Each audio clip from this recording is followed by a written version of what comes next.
Sure, yeah, good. So the idea of this sermon series is a lot of us are just playing games.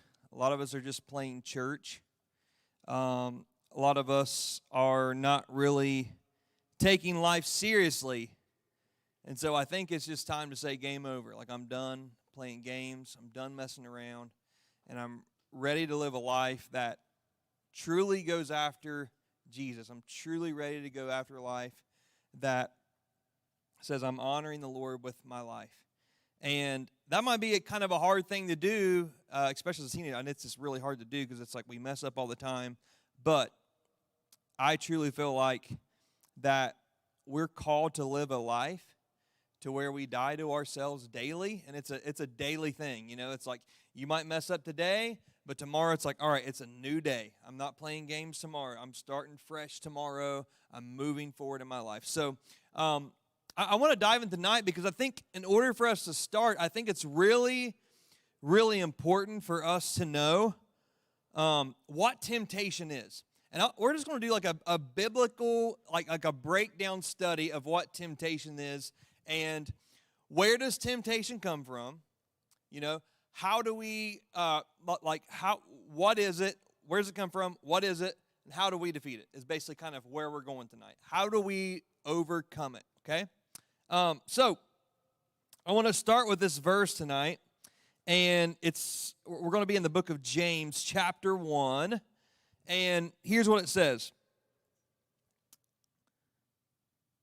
Consider it pure joy, my brothers and sisters, when you face trials of many kinds, because you know that the testing of your faith produces perseverance. Let perseverance finish its work so that you may be mature and complete, not lacking anything. If any of you lacks wisdom, you should ask God, who gives generously to all without finding fault, and it will be given to you. But when you ask, you must believe and not doubt, because the one who doubts is like a wave of the sea, blown and tossed by the wind. That person should not expect to receive anything from the Lord. Such a person is double-minded and unstable in all they do. Believers in humble circumstances ought to take pride in their high position, but the rich should take pride in their humiliation, since they will pass away like a wildflower. For the sun rises with scorching heat and withers the plant. Its blossoms fall and its beauty is destroyed. In the same way, the rich will fade away even while they go about their business. Blessed is the one who perseveres under trial, because having stood the test, that person will receive the crown of life that the Lord has promised to those who loves him. Who love him. So James tells us that we are going to be faced with trials of all different kinds. All different shapes, all different sizes. You and I, it's just inevitable. We are going to be faced with trials in this life. Trials, though, as he talked about, he says, when trials come, consider it pure joy. It's like, I don't know about you, but when a trial comes my way, it's kind of hard to think joyous thoughts, right? Like, just for instance, today, I go out to start my truck doesn't start, and my battery's completely dead. And so, therefore, it's like, well, that's just wonderful. But here I am. And I really did practice today. I'm like, all right, I'm trusting in you, God. I'm just going to have joy in this situation, and I'm going to know that you're working this situation for good today. And so that's what it looks like when we have trials, because we are going to have trials. We are going to have things, but consider it pure joy. Why do we want to consider it pure joy? Because it is producing perseverance within us. It's building our faith. It's making us stronger. It's building our relationship closer to God. And so I think it's really important that when we're faced with trials, that when our faith is getting tested, to know that we can count it joy, because that's creating perseverance in us. And it's hard to have that perspective when we have this perspective that where it's like when circumstances come, we just want to be down and depressed. And that's not what God tells us to do when trials come our way. But when we persevere, what it says is we become mature and we become complete, lacking nothing. That's really awesome. So a trial is something that we are meant to overcome. But a temptation is meant to keep us and destroy us. So there's a difference between a trial and a temptation, because you see, God does not do that. So I want to study tonight on temptation, what it is, and how do we overcome it. So, first of all, we got to kind of understand, where does temptation come from? Where does it come from?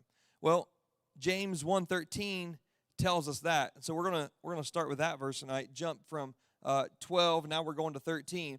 When tempted, no one should say that God is tempting me, for God cannot be tempted by evil, nor does he tempt anyone. But each person is tempted when they are dragged away by their own evil desire and enticed. Then after desire has conceived, it gives birth to sin, and sin, when it's full grown, gives birth to death. So verse 13 starts by saying, when you are tempted. So not only are we going to have trials, it's saying when, not if you're tempted. That is saying you and I are going to be tempted.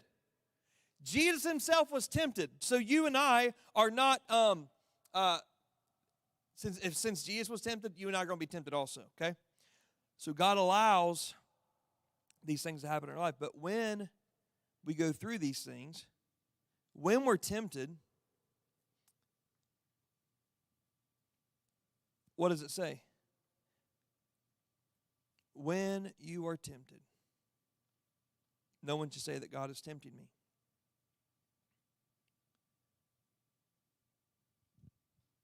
So first of all, I think that we have to understand that when we're tempted, that it's not God doing the tempting.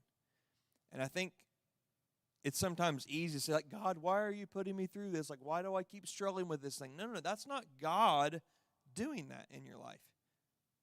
That is our own evil desires that's doing that in our life. So that's what we got to understand first. So where does it come from? It doesn't come from God. And that's the first thing I want you to know, is that it does not come from him. So if you've ever wondered, is God tempting me? The question and the answer is no. So I want to kind of go back to, where does it come from? Well, let's go back all the way to the garden. In Genesis 2:16 through 17, it says, you may sure, so you got Adam and Eve, they're in the garden, so God created Adam and Eve, and then he gives them this one commandment, like this is your one thing that you got to do. He says, you may surely eat of every tree of the garden, meaning like it's all good. You can eat of any tree that you want. But of the tree of knowledge of good and evil you shall not eat, for in the day you eat it, you shall surely die. So God has this test for Adam and Eve, like saying, hey, here's your one thing. Don't eat this tree. That's your one test. Seems pretty simple, right? Like to just not eat from one tree when you can have this. There's probably fruit that was there that probably isn't even on earth today. I don't know. I kind of like to imagine that. It's like this amazing fruit that's like we can't even imagine what it looks like. That fruit that there was no sin even there. So it's like crazy to think about. Anyways, they hear this commandment from God, this thing, and this was a test. And this was a test for Adam and Eve to demonstrate gratitude, love, and trust in him by obeying this simple command. It's like, okay, this is what you're supposed to do, and just obey this one little thing. However, the thing about tests that we all know is that tests have the opportunity for us to do what? Fail, right? How many of you guys have ever failed a test in your life? Yes, most of you. So that's good news. Not good news that you failed the test, but it's good news to know that you can look around and think that I'm not the only one that's failed a test, okay? So you're not alone in that. All right, so tests hold the possibility for failure. And failure is the goal of the devil in your life. That's his goal, is for you to fail. And so sometimes God will have tests for us, but the enemy, since his will is to destroy us, and that is his purpose, he will tempt us when we are being tested to disobey God and to disobey, like this is God's will for us to do, but he's going to come along and tempt us to think that God is holding out on us or that God isn't good. And so he does these things to try to manipulate us to think that God isn't good, and he'll tempt us into doing wrong. So what God means for good, and it talks about this a lot in the Bible, like what God means for good, like the devil means for evil.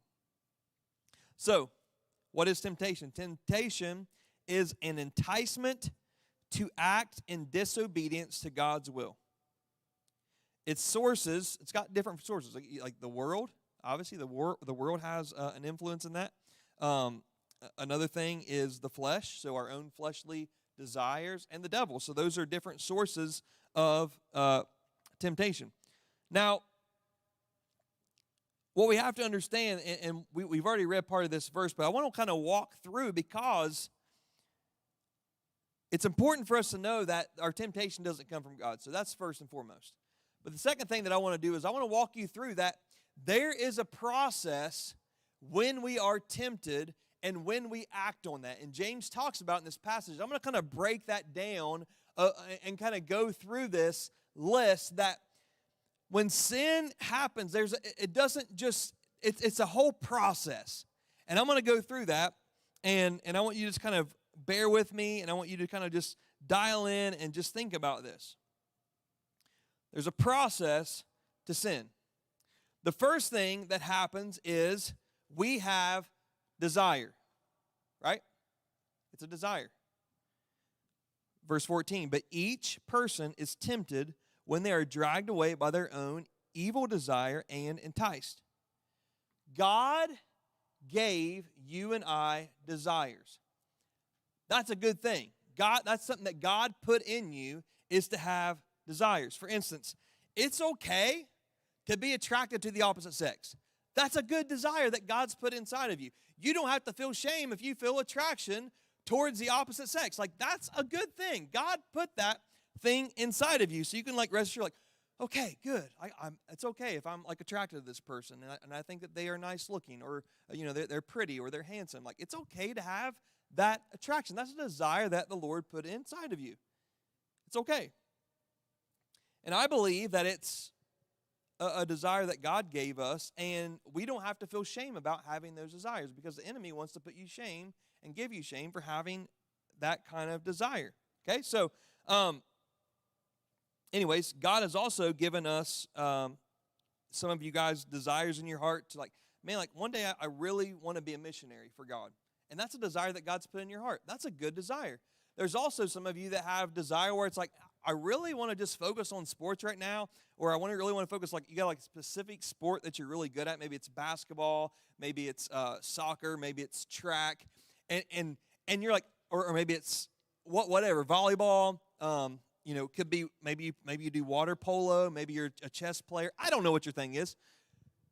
Maybe you have a desire where it's like you're really good at playing a certain instrument. And so that's a desire, that's a good desire. And it's like, okay, well, I'm going to become better at this thing, and I'm going to work on my craft to become stronger at this. That's a good desire. Maybe you've got a desire where it's like, I want to be a doctor one day, or I want to be a teacher one day, or I want to be a garbage truck driver one day. It's like, man, I really have this desire. I want to just clean up this world for Jesus and pick up trash. And maybe that's a desire of your heart. And that's a desire. Like, those are all good things. These are desires that God has put in your heart. There's nothing wrong with that. God gives you those desires.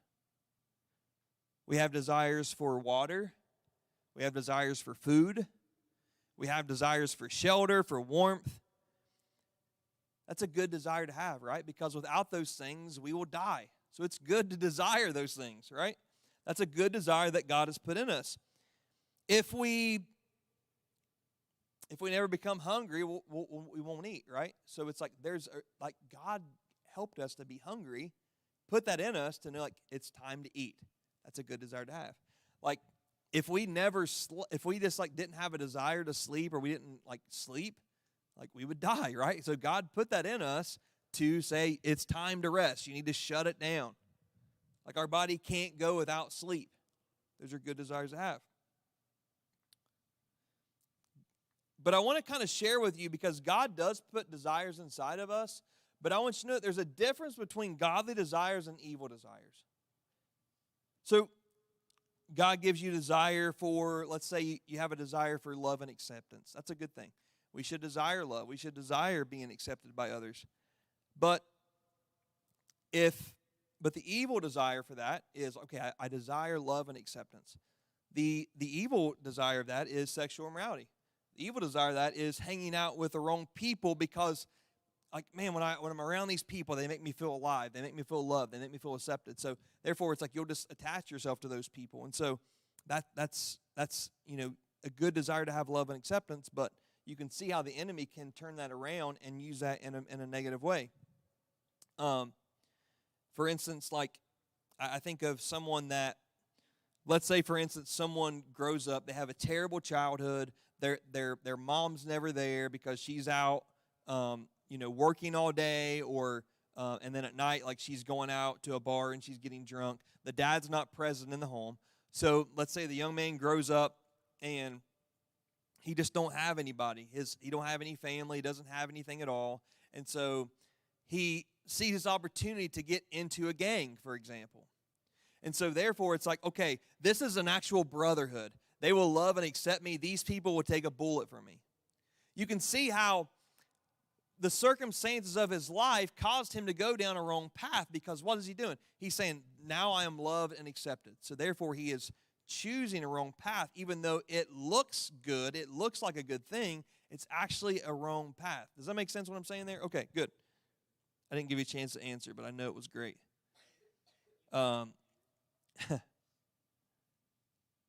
Some of you have good desires, like to want to be significant in life, and that's a good desire, to want to be significant. But if we're not careful, the evil desire of that could be jealousy, it could be envy, it could be gossip, it could be lying, like doing anything to make yourself stand out, right? So that's the opposite of that. Some of you, it's a good desire to have happiness. But if we're not careful, the evil desire of happiness can lead to selfishness. It can lead to greed. It can lead to not taking the blame, because, like, I'm always going to be happy and I'm not going to take the blame for what's going on here. It could be avoidance. It could be avoiding needed conversations that need to happen. So we're tempted, and when we are dragged away by our own evil desires and enticed. So it's talking about that. So we are tempted when we are dragged away by our own evil desires and enticed. I know that I love hunting and fishing. Like, it's something that I just love to do. I've loved to do it ever since I was a little boy, and my dad would take me hunting, or one of my cousins would take me hunting. I've just always loved hunting and fishing. And I've not really gotten to do much of that when I became a dad and had a lot more responsibilities. It's like there's just no time for that, unfortunately. I'm someone that loves fishing. I would just go every day if I could. I've not fished one time this year, which is kind of sad. But anyways, so if you would like to take me fishing before it gets too super cold, just hook me up with that, okay? All right, we can talk about it later. Anyways, I love hunting and fishing. But here's what I've learned about hunting. In order to be really good at hunting, you know what you got to do? You got to make sure that you are, I got a picture here, and I'm going to show you. It's on my laptop, and I'm just going to show you this picture because I think it's really, really good. Here we go. All right. Can you guys see the hunter in that picture?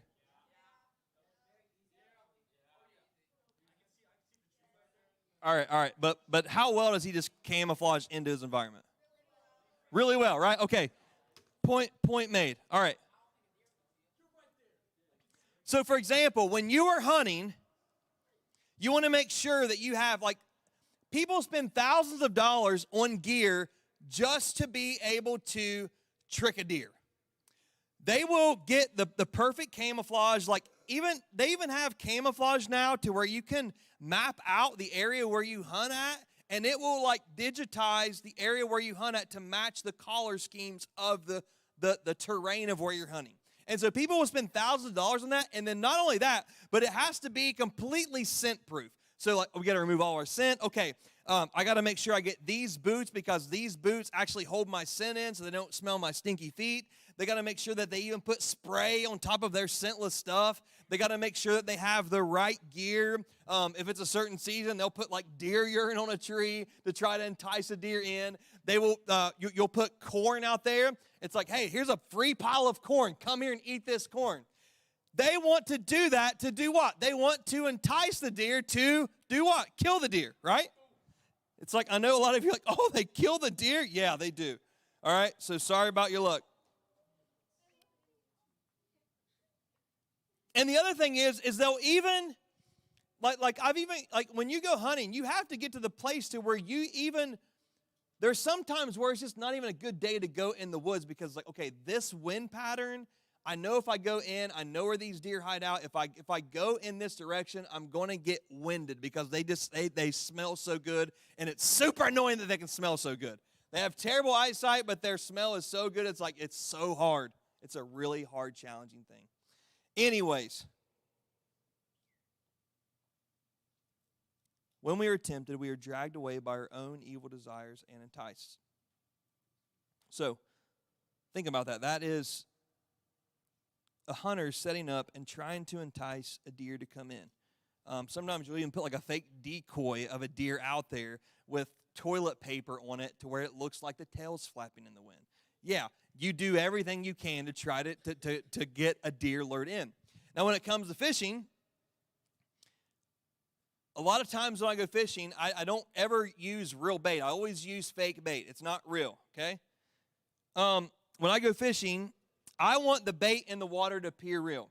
Now, a lot of areas around here, the water's kind of murky and muddy, so I like to use, there's a color called a watermelon pumpkin seed, and you want to use that color. It's like a dark green with black specks in it. Super Fluke is one of my favorite baits. And so that, when it goes in the water, it moves and it mimics like a live minnow. And so it drives the bass crazy, and the bass is like, oh, I'm coming for my shoulder, and it's like, oh, I gotta get it.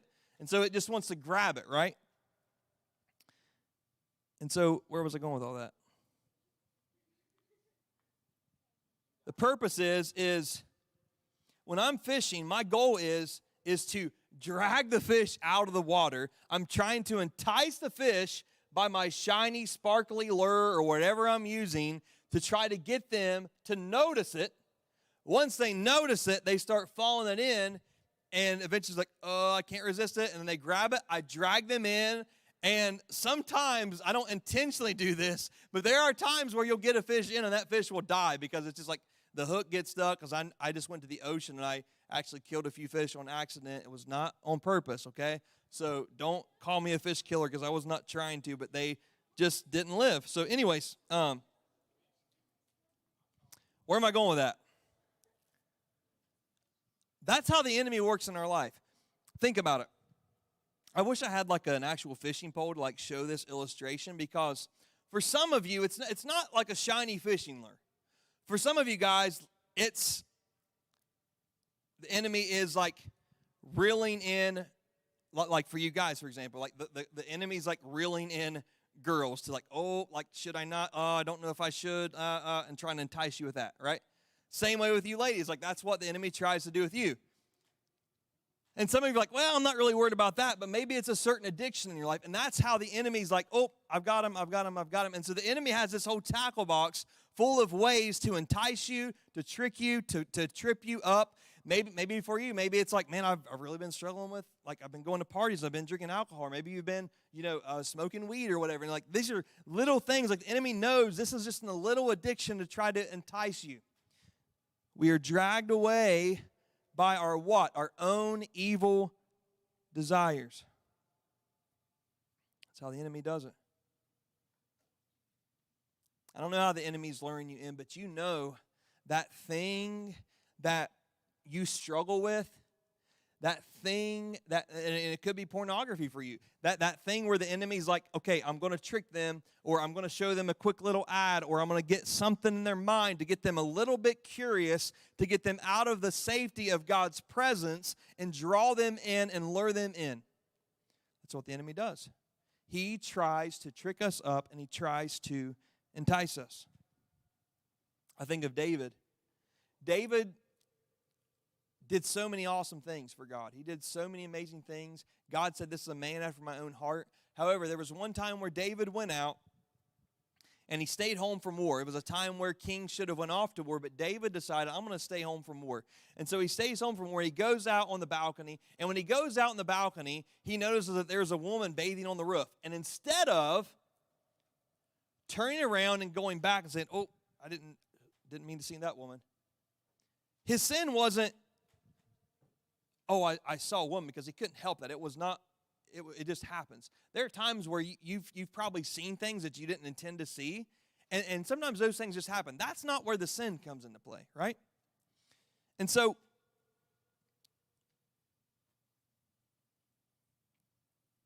that could have been David's testing moment. God could have said, all right, David, I'm going to test and see what you're going to do with this. And so that was a test for David. So instead of, he could have went back inside and he could have disregarded that, what he just saw, right? Like, okay, God, forgive me for seeing that. I didn't mean to see that, so protect my eyes, protect my thoughts. He could have done that and just begin to pray and ask God to help him with what he just might have seen on accident. However, this is a perfect example of being dragged away by your own evil desires. Because when we're dragged away, that brings me to my second point. When you are dragged away by your own desires, that brings me to my second point. That is when you are faced with the decision. You're faced with a decision. What am I going to do with this desire that I'm having right now? So we have desires. We're all going to have good desires. We're all going to have things in our heart and things that are just evil desires. You know, it's like those things will just come up because it says dragged away by our own evil desires. So it's like there are evil desires inside of us. There are things where it's like, oh, I don't like that, and we want to get rid of those things. But we have to make the decision. We have the desires. The desires are going to come, right? You're going to have evil thoughts that try to come in your mind or in your head, right? Those things are going to come. None of us are susceptible to that. That's going to happen, right? But we have to make a decision. Okay, this is in my mind right now, and I can either walk away from this or I can engage in this thing. And that's a decision that we're faced with when temptation comes. Am I going to walk away or am I going to pursue this? And some of you know what I'm talking about, because when you're tempted to do wrong, it literally seems like you're having a conversation with someone or yourself, right? You ever just been tempted to do wrong, and it's like you have this conversation of like, don't do it. Don't do it. You don't want to do this. This is wrong. You know this is wrong. You know this is going to bring a lot of shame in your life. You know this is going to bring a lot of things. You don't want to go down this road. Don't do it. Then there's this other side that's like, hey, but man, this person, you really love this person, and it doesn't matter. Or I know that the enemy's tried to say things like this to me, like God's going to forgive you for it anyway, so why does it really matter? And so it whisper these lies to us, and in that moment, we've got this decision to make. Am I going to listen to the voice that I know is true, and I know this leads down a wrong path, or are we going to listen to this voice that says, it's not going to hurt, it's going to be okay, you're not going to get in trouble, it's okay to say this lie because it's not really going to hurt anyone. It's okay to dishonor your parents because it's not really hurting anyone. It's okay to talk bad about your friend behind your back because it's not going to hurt anything. And so he'll begin to tell you these lies, and we have a decision to make. When evil thoughts come, we have a choice to make. Am I going to act on this, or am I going to walk away from this moment?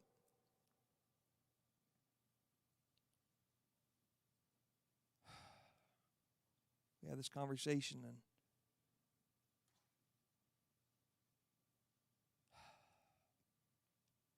man, am I going to? I'm really angry at my parents right now. I'm really frustrated with my friend.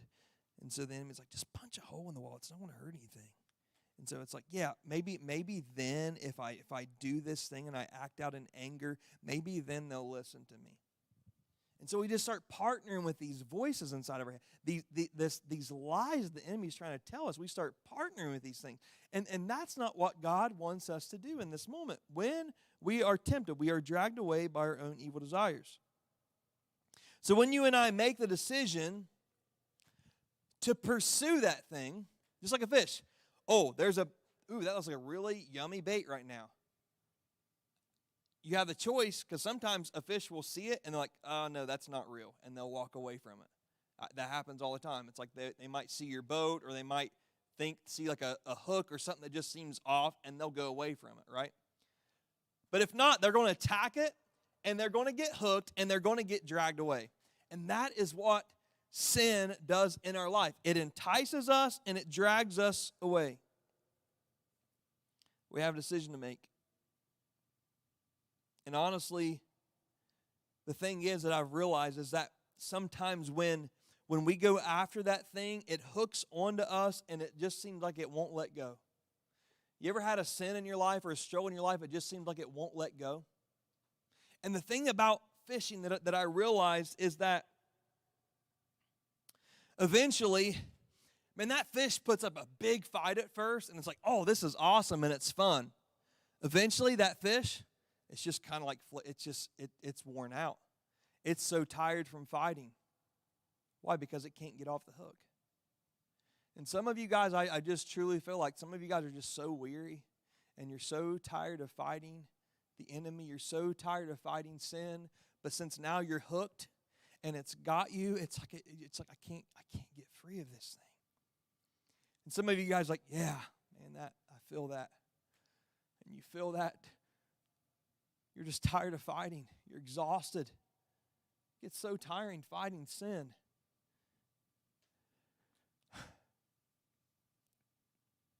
Some of you guys, your fight's going. You used to fight it, but now you think I've messed up too much, and this is just a part of me now. This is who I am. So when you and I make the decision to pursue the evil desire, what happens is we then give consent to that evil desire. What does the word consent mean? It means permission, or basically what I like to say is it's like, okay, well, enemy, here's the key. I accept that this is the way, like I want this. It's basically partnering with that. So when you and I make the decision to pursue that evil desire, we're giving it consent. We're giving consent to the enemy, to that area of your life. And it's no wonder that when we are dealing with a certain sin and we're just living in that sin, how it's like that seems like to be the thing we struggle with.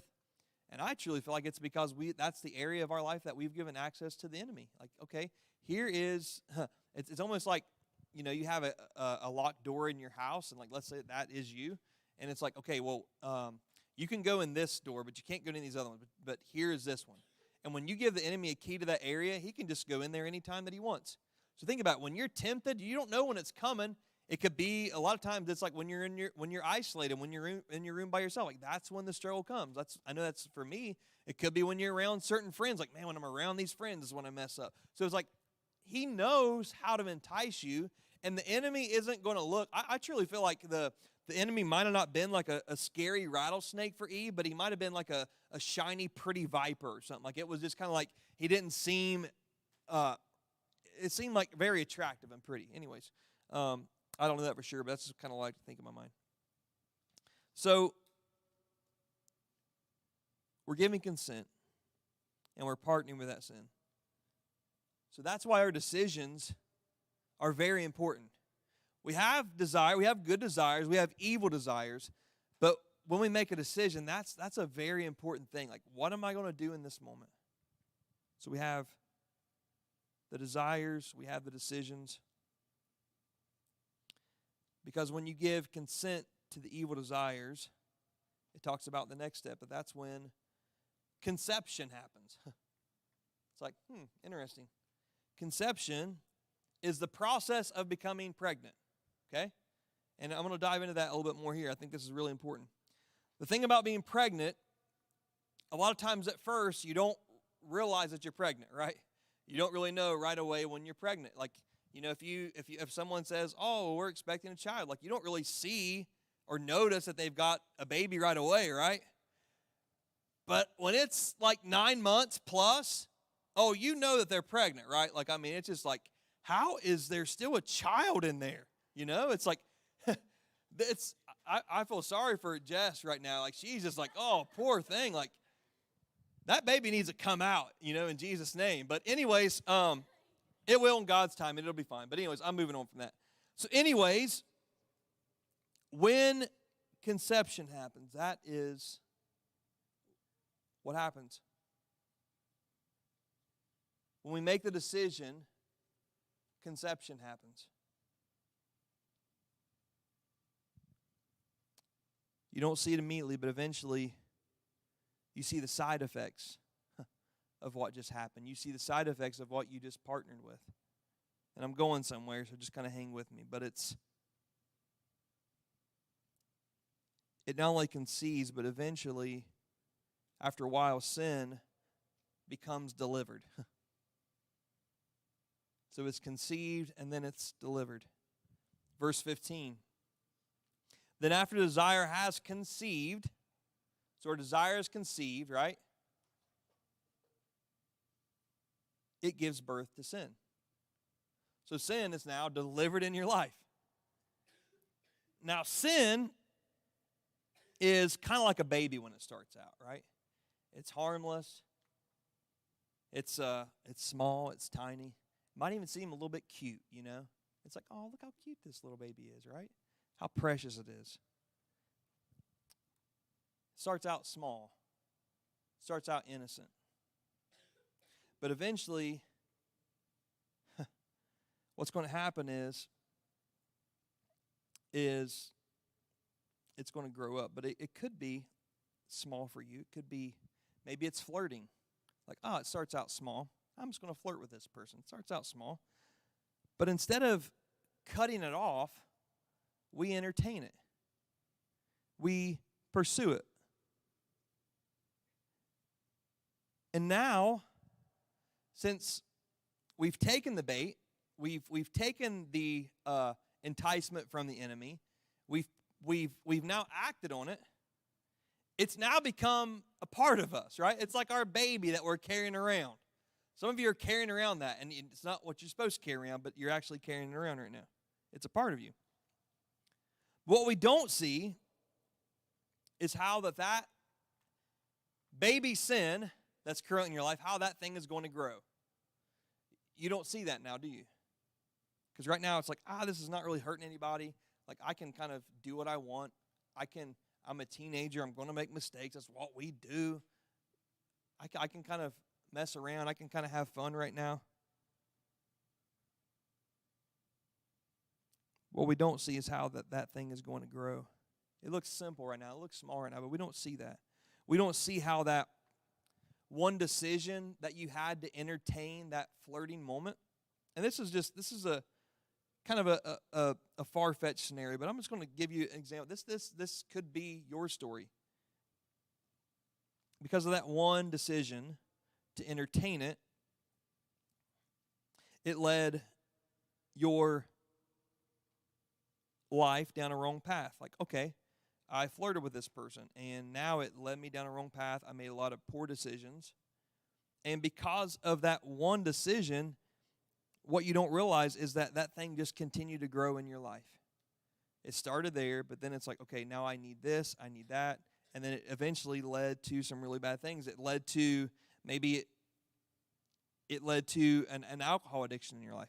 Maybe it led to you getting a divorce, and then your daughter's like, I don't want to have anything to do with marriage. And so it just you can see this. It starts out small, but it continues to grow.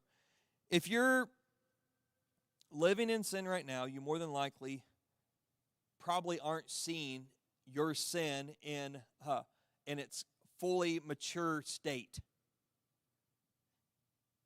You don't see the full results. And some of you think that, man, no one knows about this, and no one is going to know about this, and this sin's okay. because maybe you never got caught or no one ever found out. And it's just so small right now, and it's so innocent right now, right? But I want to tell you tonight that there's no such thing as a safe sin. It's like, it's okay to do this thing. No. There's no such thing as that, because the Bible says, if you have sinned against the Lord, in Numbers 32:23, if you have sinned against the Lord, be sure that your sin will find you out. So if you're trying to hide this certain thing, it's going to come out somewhere. The struggles that I used to have in my life early on with pornography, nobody knew about it. I hid it. I tried to I had it all together as a Christian guy, and it eventually got found out by my future wife. And man, that was such a hard road. It led to a lot of mistrust. It led to her feeling very insecure and like she wasn't good enough, or that she wasn't pretty enough, or that she wasn't enough. And then that then trickled into my marriage of her having those struggles and not really us feeling connected, because I had that. With that, I partnered with that thing early in my life, and it just caused a lot of junk in my life, in my marriage, a lot of fighting, a lot of arguments. That should have never happened, but because I allowed that thing to grow up and not get rid of it early on, it developed in my life. You sin against the Lord, be sure that your sin will find you out. So we not only deliver sin not only happens, it not only... Then after desire has conceived, it gives birth to sin. That's the starting stage, right? Then it goes to the development stage. It not only starts with being delivered, it also then goes to being developed. How do we know that? Verse 15, let's go back to that. Then after desire has conceived, it gives birth to sin. And sin when it's full grown. That tells me that there is a maturity, sin can mature. That's kind of scary. It's cute when it's a little baby sin, but it ain't so cute when it's a big scary guy, right? If we don't deal with this little sin in our life now, that cute little thing will grow up and it'll develop. And if we allow that thing to develop long enough, I'm telling you, that thing will find your children and your grandchildren. You got to cut it off. You can't let that thing keep growing in your life. It's not worth it. So once that desire gives birth to sin, and since we continue to nurture that sin, we continue to just feed that sin and take care of that sin and carry that sin around with us and maybe hide it in our coat, I'm just trying to I'm just trying to give you a visual, like that's kind of what we're doing. We're carrying something around that's like we should have got rid of a long time ago. So we give birth to sin, we continue to nurture, and we continue to care for that sin and make it a part of our life. And it just begins to grow, and it begins to get stronger. I think, I was thinking about this today, and I think a good prayer to pray is that when temptation comes in our life, and if you have a journal or something, I want you to write this down. When temptation comes, it's going to come. It's going to come in multiple different ways. I think a good prayer to pray would be this: Holy Spirit, will you reveal to me a glimpse of what it looks like as sin in its full-grown stage? What does this temptation look like when it's fully grown? I think that's a good prayer to pray. And I think that if we knew where that sin would go and if we knew where that sin would lead us, I think that it would prevent us from choosing that. But we don't see it right away. That lustful thought might seem really small right now. This is a lustful thought. Like, okay, I got a lustful thought. I think these thoughts, but I don't really act upon them. It's just a lustful thought, right? But if you let that lustful thought conceive, it's going to lead to pornography. And eventually that pornography won't satisfy you anymore. It's not going to be good enough. So that little lustful thought that turned into pornography, eventually it won't satisfy you anymore. It's like, okay, I need something that's more explicit. And so then you'll just continue down this rabbit hole of pornography. Then eventually that won't become enough, and it's going to morph into this premarital fooling around with someone of the opposite sex. Okay, well, I'm going to mess around for marriage. I'm going to be with this person. because the pornography is no longer enough, because now you got these thoughts in your mind. It's like, okay, well, this is okay. And then so now you've let that guard down. So now it's coming into every part of your life into sexual morality. So that thing grows. And eventually you're having sex before marriage. You get married, but you're numb to intimacy now because you've just spent this lifetime of just indulging in that. And you don't really know how to love. You don't know how to be the partner that God's calling you to be because your mind is so warped from that. You're numb to it. You're objectifying the others, thinking that they need to fulfill you.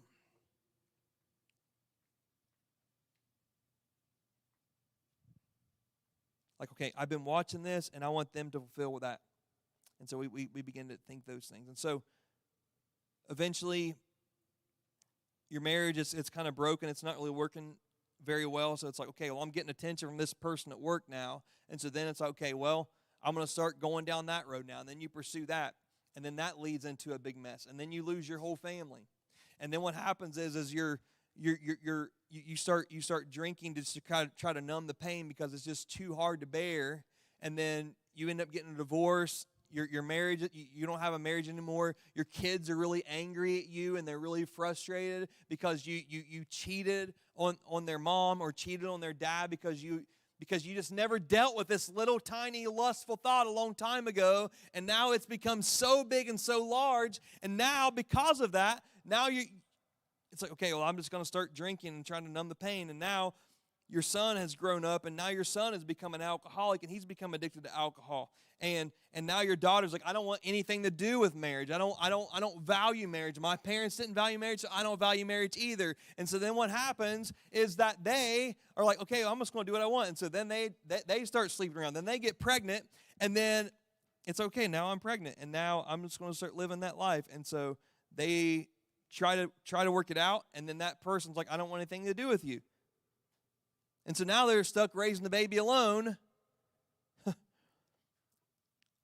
And because they're stuck raising that baby alone, it's like, why should I even live anymore? Life's just kind of pointless. And you see this process that might have started from just a little lustful thought. And it's like, whoa, that's pretty extreme, Jamie.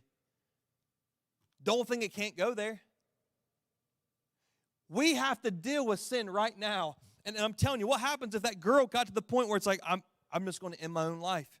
And so she ends her own life, and she takes her own life because of one little lustful thought that her dad had a long time ago that he didn't deal with because he thought it wasn't a very big deal.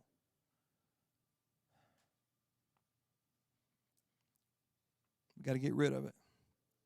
And some of you are living very dangerously because you think it's not that big of a deal. It's not that big of a sin. I'm just going to do it while I'm a teenager. When I get older, I'm not going to do this stuff anymore. I'm going to settle down. I'm going to do things right. And some of you are allowing that sin to develop in your life and to grow bigger. And some of you guys, if you were really honest right now, it's like, man, this thing isn't a little baby anymore. This thing's become, it's a teenager now. And it's tough to deal with. Some of you are living very dangerously. And what happens is when that thing becomes fully grown, we won't be able to handle it anymore. We'll just give up. And eventually, that desire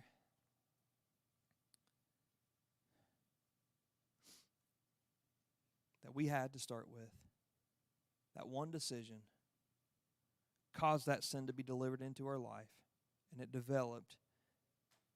And if we allow that, it will eventually destroy us. How do I know that? Well, let's read the totality of verse 15. Then after desire has conceived, it gives birth to sin. And sin, when it's full grown, gives birth to death. Every sin in our life, as little as it might be, it all leads to death. What happened when Adam and Eve sinned in the garden? Death came into the world. There was not death before that time. Now, we have a number of years on this earth, no more than 120 around that time, like it says that in the Bible. And what do you see now? You don't really see people living any older, much older than 120 years old. Like that's if you get that far, like you're very rare. Like that's like it, you know. It leads to death. James is trying to get us to understand that following our own evil desires and allowing those things to run rampant in our life and allowing sin to take hold of our lives will lead us through this process, and that process leads to death.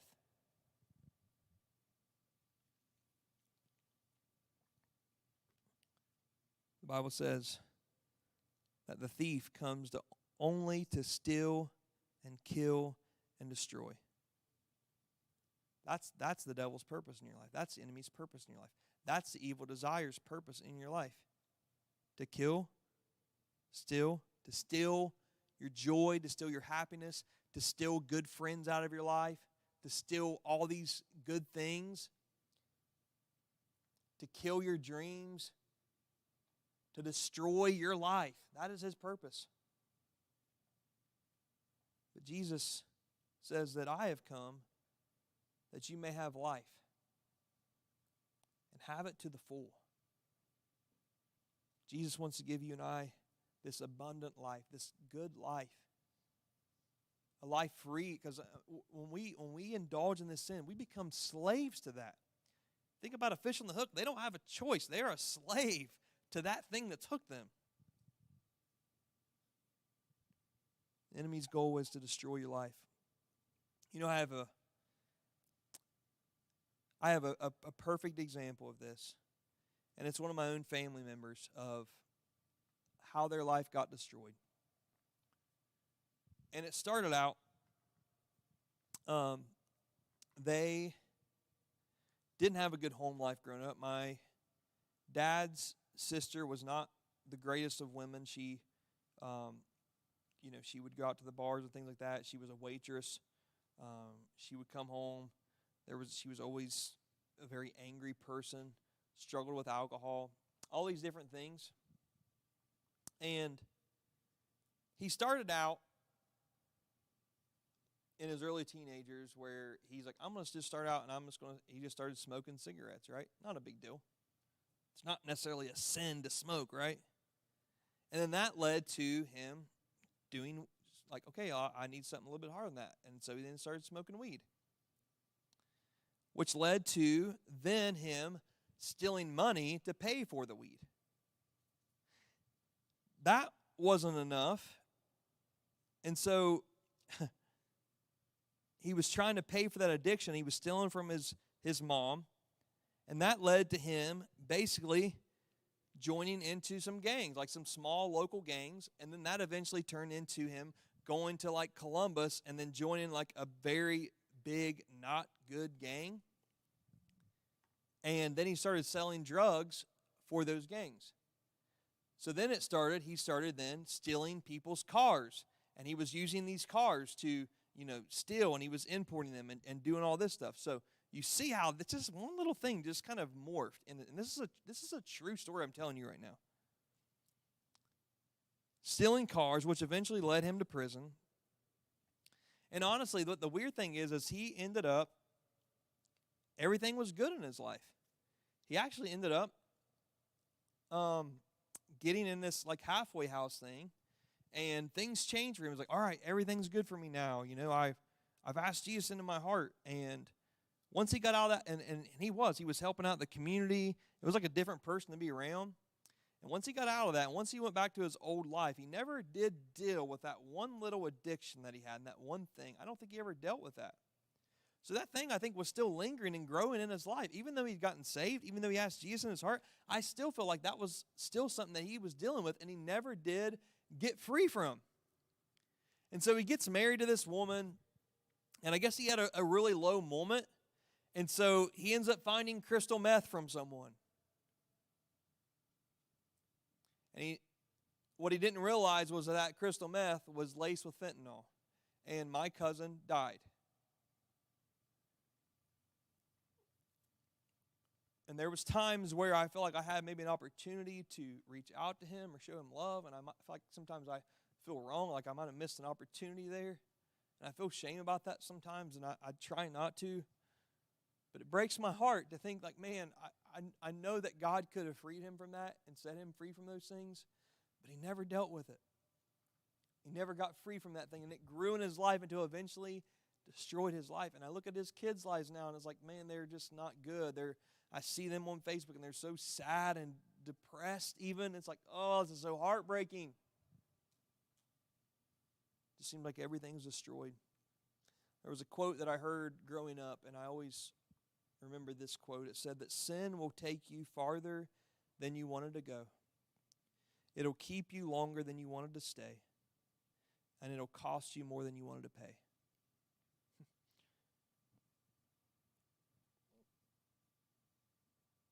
I know that my own struggles in my own life have cost me a lot. And I don't want that for you guys. You guys can deal with it. You guys can get rid of it now while it's a small little thing. And don't allow that thing to grow in your life to where it becomes so attached and hard to get rid of. James encouraged the believers to stop the sin while it could be stopped. Stop it while it's a desire or a thought. That's why it's so important. Why do you think the Bible says to take every thought captive? Because if you don't take that thought captive, it's going to then conceive in your life, and then it's going to run rampant in your life.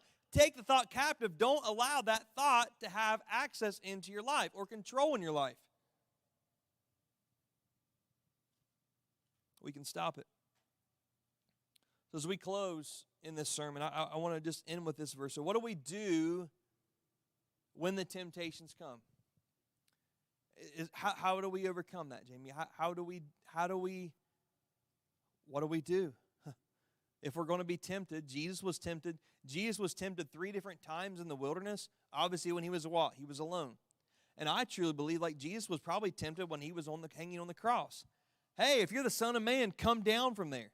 You know, they was trying to mock him and tempt him. Could he have done those things? Absolutely, but he chose not to. So what do we do? 1 Corinthians 10:13 gives us the answer. No temptation has overtaken you other than what is common to mankind. And God is faithful. And he will not let you be tempted beyond what you can bear. But when you are tempted, here's the key. When you are tempted, he will also provide a way out so that you can endure it. So the next time that you're tempted, before you act on that evil desire that's coming into your mind, the very first thing that you need to do is look around and you need to find the way of escape out of that moment. Because he says he'll provide a way of escape. I think of Joseph in this moment. And Joseph, Potiphar's wife, tried to trick him into coming in and being with her. And when he does, he basically he runs out of there. We got to learn to run away from sin. We got to learn. Anything that has to do with sin, we're running from it. Even if you look silly running, you run anyways. Because I'm telling you, you do not want to go down that road. You do not want to let temptation come into your life and those evil desires drag you away. Some of you guys have been dragged away, and you're living in it right now. And I think God wants to break that off of you. I don't think that you have to live in that sin any longer. I don't think that thing has to have a hold